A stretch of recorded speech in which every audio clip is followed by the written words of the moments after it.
কিছুক্ষণ আগে শিক্ষক নিয়োগের পরীক্ষা শেষ হলো। আশা করি আপনারা সবাই ভালো করে জানেন পরীক্ষার্থীর সংখ্যা প্রায় 3 লক্ষ, যাদের মধ্যে চাকরিহারা যোগ্য শিক্ষকরাও ছিলেন।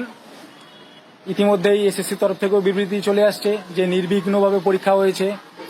অনেক পরীক্ষার্থীরাও বলছেন যে পরীক্ষা ভালো হয়েছে, কোশ্চেন পেপার ইজি হয়েছে। তো কোশ্চেন পেপার ইজি হয়েছে সেটা বড় কথা নয়।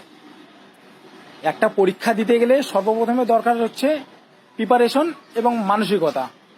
তো যে সমস্ত যোগ্য শিক্ষকরা দীর্ঘদিন ধরে প্রতিবাদ করে যাচ্ছিলেন, কখনো এসএসসি ভবন, কখনো নবান্ন অভিযান, তো এনাদের মানসিকতা এবং প্রিপারেশন কতটা ছিল, কীরকম ছিল, আশা করি আপনারা ভালো করেই জানেন।